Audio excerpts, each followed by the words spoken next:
राम जी राम, जय श्री कृष्णा। नवरात्रा की बहुत बहुत शुभकामनाएं। भगवत कृपा से, इष्ट कृपा से आज नवरात्रा का 5वां दिवस है। माँ के अलग अलग रूपों की पूजा अर्चना आप सब लोग कर रहे हैं। कोई अपने इष्ट की आराधना कर रहा है, कोई मंत्र जप कर रहा है, कोई पाठ कर रहा है, कोई किसी न किसी प्रकार का कोई अनुष्ठान कर रहा है, कोई सेवा का भाव लिए बैठा है, तो कोई कन्या भोजन करवा रहा है। बहुत अच्छा है, आप किसी न किसी प्रकार से नवरात्रा का उत्सव मना रहे हैं, बहुत अच्छा है। आज 5वां दिन माँ के अलग अलग रूपों में आज जिस रूप की पूजा होती है उसमें माँ का रूप, माँ का नाम है स्कंद माता। अलग अलग जगह अलग अलग इसकी व्याख्या कथा आती है कि ये नाम क्यों पड़ा। एक राक्षस था जिसका नाम था तारकासुर।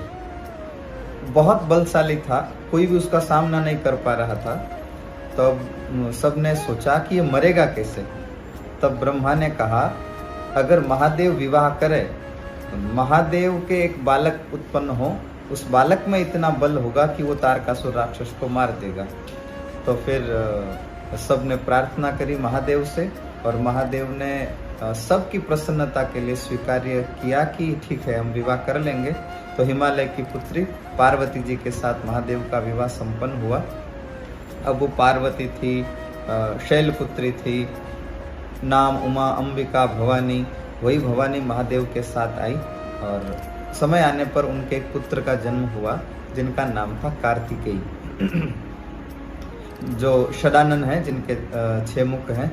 तो कार्तिकेय ही तारकासुर को मार सकते हैं, ये बात तो पहले से प्रसिद्ध थी।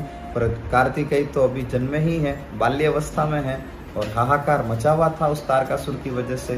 तो माँ ने सोचा कि क्यों ना अभी अपने पुत्र को बल दे दूं, तो बल देने से अगर मेरा पुत्र उस तारकासुर राक्षस को मारेगा तो फिर सबका हित हो जाएगा। इस भाव से माँ ने अपने पुत्र को उपदेश दिया, शक्ति का उपदेश दिया। तो कार्तिकेय का एक नाम है स्कंद, तो स्कंद की माता, तो माँ का नाम स्कंद माता पड़ा। और वो स्कंद का जो रूप है वो एक शिक्षक के रूप में माँ ने वो स्वीकार किया। तो माँ ने कार्तिकेय को शक्ति का ज्ञान दिया, खूब बल दिया, अलग अलग अस्त्र शस्त्रों की शिक्षा दी, जिससे कार्तिकेय में बहुत दिव्य तेज प्रकट हुआ और कार्तिकेय ने तारकासुर राक्षस को मार दिया। तो माँ अपने पुत्र को उपदेश देने के लिए, एक बहुत वीर बनाने के लिए माँ ने बालक को ज्ञान दिया। तो माँ का नाम स्कंद माता पड़ा। कार्तिकेय का नाम स्कंद, तो माँ को स्कंद माता नाम पड़ा। ये तो हुई स्कंद माता नाम की व्याख्या और कथा। अब बात यह है कि हमें इस रूप से सीखना क्या है, हमें इस गुण से सीखना क्या है। तो उसका अर्थ यह है कि विशेष रूप से मातृशक्ति, हालांकि सभी, लेकिन विशेष रूप से मातृशक्ति, चाहे पुरुष हो चाहे स्त्री हो, जब धीरे धीरे उम्र के अलग अलग पड़ाव में आप अलग अलग रिश्ता निभाते हैं, तो जहां आप पुत्री हैं वहाँ पुत्री का धर्म हो, जहां आप स्त्री हैं वहाँ स्त्री का धर्म हो, और जहां फिर आप माँ हैं, क्योंकि एक स्त्री का तीसरा पद होता है माँ। पहले पुत्री होती है, फिर पत्नी होती है, फिर वही माँ बनती है। तो माँ अपने आप में बहुत बड़ा श्रेष्ठ पद है। एक संतों ने कहा था माँ ममता का महाकाव्य है।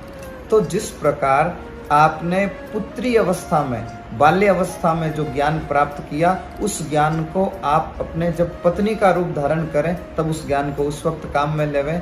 और पुत्री बने हुए, पत्नी बने हुए, अपने जो पूर्वज हैं, अपने जो घर के बड़े बूढ़े हैं, उनसे ज्ञान लेते हुए फिर मातृत्व स्नेह के साथ वही संस्कार, वही प्रेम, वही अनुराग, वही रीतियाँ, वही नीतियाँ, वही गुण भरी बातें, वही संस्कृति की बातें, वही ग्रंथ संत भगवंत की बातें अपने बालक को दें।